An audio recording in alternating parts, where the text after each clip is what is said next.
राजस्थान विश्वविद्यालय में नहीं घुसने देंगे।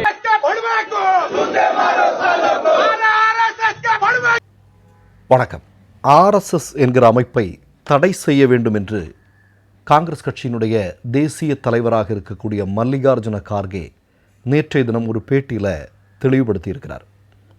அவர் எதற்காக இதை சொல்லியிருக்கார் அப்படின்னா, நேற்றைக்கு நம்முடைய பிரதமர் மோடி அவர்கள் சர்தார் வல்லபாய் பட்டேலையும் சுபாஷ் சந்திரபோஸையும் காங்கிரஸ் கண்டுகொள்ளவில்லை அப்படின்னு வழக்கமான ஒரு குற்றச்சாட்டு ஆர்எஸ்எஸ் தொடர்ந்து சொல்லி கொண்டிருப்பது தான். அதை மோடி நேற்றைக்கு சொல்கிறார். சுபாஷ் சந்திரபோஸுக்கும் ஆர்எஸ்எஸுக்குமான விஷயத்தை பற்றி நம்ம சொல்ல வேண்டிய தேவையில்லை. என்ன அப்படின்னா, இந்தியாவிலிருந்து பிரிட்டிஷ்காரர்களை விரட்டி அடிப்பதற்காக இந்திய தேசிய இராணுவத்தை சுபாஷ் சந்திரபோஸ் கட்டி அமைத்த போது அதற்கு எதிராக ஆர்எஸ்எஸ் என்ன செய்து கொண்டிருந்தது என்பதை நம்ம ஊருக்கு சொல்ல வேண்டிய தேவையில்லை, எல்லாருக்கும் தெரியும். ரெண்டாவதாக சர்தார் வல்லபாய் பட்டேல் என்ன செய்தார்? இன்றைக்கு நாம் பார்க்கக்கூடிய இந்தியாவை ஒன்றிணைத்தவர் சர்தார் வல்லபாய் பட்டேல். இதுக்கு தான் அகிலேஷ் யாதவ் தெளிவாக ஒரு பதிலை சொல்லியிருக்கார். என்ன சொல்லியிருக்கிறாரு? இன்றைக்கு இந்தியாவினுடைய மனங்களை மதத்தின் பெயரில், இனத்தின் பெயரில், மொழியின் பெயரில் துண்டாடி கொண்டிருக்கக்கூடிய ஆர்எஸ்எஸ் சர்தார் வல்லபாய் பட்டேலை பற்றி பேசலாமா? சர்தார் வல்லபாய் பட்டேல் ஆர்எஸ்எஸ் அமைப்பை தடை செய்தவர். அவர் 1948 ஜனவரி 30 மகாத்மா காந்தியார் படுகொலை செய்யப்படுகிறார். பிப்ரவரி 4 ஆர்எஸ்எஸ் அமைப்பு அது ஒரு பயங்கரவாத இயக்கம் என்று சொல்லி தடை செய்யப்படுகிறது. தடை செய்தவர் அன்றைக்கு இந்தியாவினுடைய உள்துறை அமைச்சராக இருக்கக்கூடிய சர்தார் வல்லபாய் பட்டேல். அவர் சொல்கிறாரு, காந்தி படுகொலை நடந்ததுக்கு அப்புறம் இனிப்பு கொடுத்து கொண்டாடினார்கள் ஆர்எஸ்எஸ். நான் ஏற்கனவே இந்த இயக்கத்தின் மீது கடும் கோபத்தில் இருந்தேன், இப்போ இன்னும் கடுமையான கோபம் எனக்கு வருது இவனுங்க மேலே அப்படின்னு சொல்லிட்டு அவர் சொல்லியிருக்கிறார். அது ஆதாரம் இருக்கிறது. இப்போது இது தொடர்பான விஷயம்தான் மல்லிகார்ஜுன கார்கேட்ட கேட்குறாங்க. என்ன அப்படின்னா, சர்தார் வல்லபாய் பட்டேலையும் நேதாஜி சுபாஷ் சந்திர போஸையும் காங்கிரஸ் பெரிய அளவில் கண்டுக்கலை, அவர்களை புறக்கணித்திருக்கிறார்கள் அப்படின்னு மோடி சொல்கிறாரே, இதுக்கு உங்களுடைய பதில் என்ன அப்படின்னு. அதற்குத்தான் மல்லிகார்ஜுன கார்கே சொல்கிறார், ஆர்எஸ்எஸ் என்று சொல்லக்கூடிய இயக்கம் இந்தியாவிலிருந்து தடை செய்யப்பட வேண்டும் என்று. ஏன்னா சர்தார் வல்லபாய் பட்டேல் இதைத்தான் விரும்பினார். வரலாறு எதுவுமே இல்லாத ஆர்எஸ்எஸ் இன்றைக்கு திண்டாடி கொண்டிருப்பதை பார்க்க முடியுது. ஏதாவது மற்ற கட்சியில் இருக்கக்கூடிய மற்ற சித்தாந்தத்தை உடைய தலைவர்களை தங்களுடைய தலைவர்களாக கொண்டு வருவதற்கான முயற்சியை ஆர்எஸ்எஸ் செய்து கொண்டது. பாவம், என்ன செய்ய முடியும்? அவர்களுக்கென்று வரலாறு இல்லை இல்லையா? அப்போது இந்த மாதிரியான வேலையை செய்கிறாங்க. அதற்காகத்தான் மல்லிகார்ஜுன கார்கே சொல்கிறார், ஆர்எஸ்எஸ் என்று சொல்லக்கூடிய இயக்கம் இந்தியாவிலிருந்து தடை செய்யப்பட வேண்டிய இயக்கம் என்று. அதாவது 100வது வருடத்தை ஆர்எஸ்எஸ் இந்தியாவில் கொண்டாடி கொண்டிருக்கக்கூடிய நேரத்தில் மிகப்பெரிய அளவில் அந்த இயக்கத்திற்கு எதிராக இந்த மாதிரியான தலைவர்கள் பேசுகிறார்கள் அப்படின்னா கொஞ்சம் யோசிச்சு பார்க்கணும். பிரியங்க் கார்கே ஏற்கனவே கர்நாடகாவில் சொல்லியிருக்கிறார், விஸ்வ இந்து பரிஷத், ஆர்எஸ்எஸ் போன்ற அமைப்புகள் எல்லாமே தடை செய்யணும். ஆர்எஸ்எஸ் இயக்கங்கள் இருக்கக்கூடிய அப்பாவி இளைஞர்கள், மாணவர்கள், நீங்கள் பார்த்தீங்கன்னா நிர்மலா சீதாராமனுடைய பிள்ளையோ, அமித்ஷாவினுடைய பிள்ளையோ அல்லது நிதின் கட்கருடைய பிள்ளையோ ஆர்எஸ்எஸ் சாகாக்களுக்கு ஏன் போகிறதில்லை? போகிறது பூரா அப்பாவி இளைஞர்களாக இருக்கிறார்கள் அல்லவா? அது ஏன் அப்படிங்கிற கேள்வியை பிரியங்க் கார்கே கேட்டிருந்தார். அதெல்லாம் நம்ம மறக்க முடியாது. அப்போ இந்த நேரத்தில் இன்னொரு மிக முக்கியமான செய்தி, ஒரு ஒரு ஒரு ஒரு ஒரு செய்தி மிகப்பெரிய அளவில் சமூக ஊடகங்களில் வைரலாகி கொண்டிருக்கிறது. அது என்னங்கிறத நான் இந்த நேரத்தில் சொல்ல விரும்புகிறேன். என்னென்னா, பாகிஸ்தான் உளவாளியாக இருக்கக்கூடிய த்ரூ சக்சேனா யார் என்பது கேள்வி. அதற்கு பதில் என்ன தெரியுமா? அவர் ஒரு பாஜக காரர். பாகிஸ்தான் உளவாளி சாமன் லால் யார்? அவர் ஒரு ஆர்எஸ்எஸ் செயல்பாட்டாளர். பாகிஸ்தான் உளவாளி அச்சுதானந்த் மிஸ்ரா யார்? அவர் ஒரு பாஜக உறுப்பினர். பாகிஸ்தான் உளவாளி விகாஸ் பாண்டே யார்? பாஜகவினுடைய பூத் தலைவராக இருந்தவர். தீவிரவாதி என்று குற்றம் சாட்டப்பட்ட பிரகாஷ் சிங் தாக்கூர் யார்?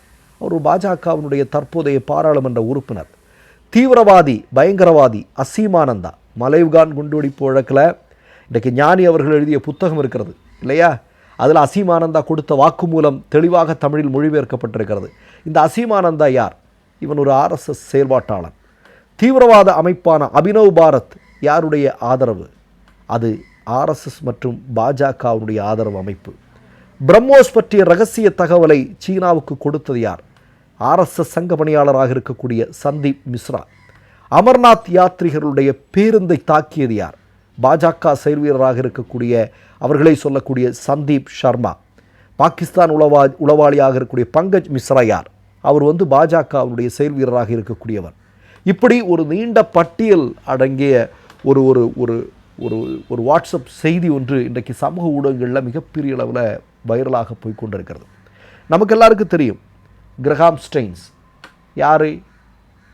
கிரஹாம் ஸ்டெயின்ஸ் என்று சொல்லக்கூடிய நபர் இந்தியாவிற்கு வந்து சமூக சேவையில் ஈடுபட்டவர். அவரை கொலை செய்தது யார்? சங்க பரிவார ஆதரவாளர்கள். மறக்க முடியுமா? இது காந்தியார் படுகொலையிலிருந்து இன்று வரையிலும் நடந்து கொண்டிருப்பது. இப்போ திரும்ப நம்ம கேட்குறோம், இன்றைக்கி ஒரு மிகப்பெரிய விவாத பொருளாக மாறி இருப்பது என்ன?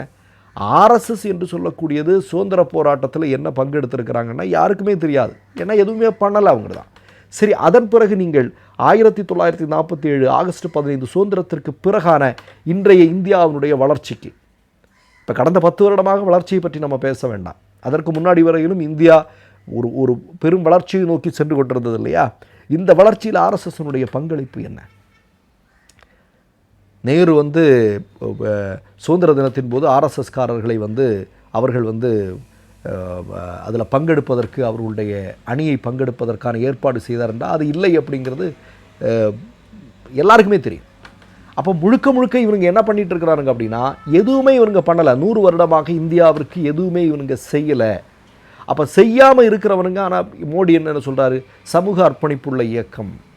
சமூக அர்ப்பணிப்புள்ள இயக்கம் காந்தியாரை படுகொலை செய்துவிட்டு இனிப்பு கொடுத்து கொண்டாடுமா? அது எப்படி? காந்தியார் யார்? இன்றைக்கு இருக்கக்கூடிய இந்தியாவினுடைய அடையாளம் அவர் இல்லையா? அதான ரொம்ப முக்கியமான விஷயம். ஆனால் அப்படிப்பட்டவர் இறக்கும்போது இனிப்பு கொடுத்து கொண்டாடியவர்கள் இன்றைக்கு வந்து என்ன பேசிகிட்டு இருக்கிறாங்கன்னு கொஞ்சம் யோசிச்சு பாருங்கள் நீங்கள். அதாவது சமூக அர்ப்பணிப்பும் எல்லா விதமான கடமையும் சிறப்பாக செய்து கொண்டிருக்கக்கூடிய இயக்கம் ஆர்எஸ்எஸ் அப்படின்னு சொன்னால் சிறு குழந்தைகள் கூட நம்புவார்களா? கொஞ்சம் யோசிச்சு பாருங்கள் நீங்கள். அப்போ அதனால தான் மல்லிகார்ஜுன கார்கே சொல்கிறார், ராகுல் காந்தி சொல்கிறார், காங்கிரஸில் இருக்கக்கூடிய மிக முக்கியமான கட்சித் தலைவர், காங்கிரஸினுடைய கொள்கை அப்படிங்கிறது நமக்கு தெரியாது. இப்போ நீங்கள் வந்து பிரியங்க் கார்கே கர்நாடகாவில் சொல்கிறாரு ஆர்எஸ்எஸ்ஸை தடை செய்ய வேண்டும் என்று. ஆனால் டிகே சிவகுமார் அதை பற்றி அது வேறு விதமாக அவர் எடுத்துகிட்டு போகிறார். அப்போ காங்கிரஸுக்குள்ளே இருக்கக்கூடிய ஆர்எஸ்எஸ்காரர்கள் களையறியப்பட வேண்டும், களைந்து தூக்கி எறியணும். அது ரொம்ப முக்கியமான விஷயம். அதை ராகுல் காந்தி செய்து கொண்டிருக்கிறார் என்பதுதான் நமக்கு வரக்கூடிய தகவலாக இருக்கிறது. ஆர்எஸ்எஸ் என்று சொல்லக்கூடிய இயக்கம் இந்தியாவிற்கு என்று ஒரு சிறு திரும்பை கூட செய்தில்லை. இந்திய ஜனநாயகம்னாலே அவங்களுக்கு பயம், இந்தியாவுடைய அரசமைப்பு சட்டம் என்றாலே பயம், அலர்வார்கள் இவர்கள். அதுதான் ஆர்எஸ்எஸ். மற்றொரு நிகழ்வில் சந்திப்போம். நன்றி, வணக்கம். 3 யூடியூப் சேனல்கள் வியாபாரத்திற்கு இருக்கிறது. தேவைப்படுபவர்கள் இந்த எண்ணுக்கு தொடர்பு கொள்ளுங்கள். மை நேம் இஸ் ரெட் சேனலை சப்ஸ்கிரைப் பண்ணிக்கோங்க. அதுக்கப்புறமா பக்கத்தில் இருக்கிற ஜாயின் பட்டனை கிளிக் பண்ணீங்கன்னா ஒரு நியூ பேஜ் ஒன்று ஓப்பன் ஆகும். அதுலேயும் ஜாயின் பட்டனே கிளிக் பண்ணிக்கோங்க. அதில் பார்த்தீங்கன்னா credit R debit card options இருக்கு. இதில் உங்களுக்கு விசா, மாஸ்டர் கார்டு, ரிப்பே அப்படின்னு 3 ஆப்ஷன்ஸ் கொடுத்துருக்காங்க. அதில் நீங்கள் எந்த கார்டு சூஸ் பண்ணுறீங்களோ அந்த கார்டோட நம்பர் என்டர் பண்ணிக்கோங்க. அப்புறமா கார்டோட வேலிடிட்டி மந்த் அண்ட் இயரை டைப் பண்ணிக்கோங்க. அடுத்தபடியா உங்க கார்டோட பின்னால சிவிசி கோடுன்னு சொல்லிட்டு 3 நம்பர்ஸ் கொடுத்துருப்பாங்க. அந்த நம்பர் இதில் என்டர் பண்ணிக்கோங்க. அப்புறமா அட்ரஸ் அண்ட் இன்ஃபர்மேஷன் என்டர் பண்ணிட்டு பைங்கிற பட்டனை கிளிக் பண்ணிக்கோங்க. ஒருவேளை உங்க கார்டு நம்பர் இன்வாலிட்னு காமிச்சிச்சுன்னா உங்க கார்டுல இன்டர்நேஷனல் யூசேஜை எனேபிள் பண்ணுங்க.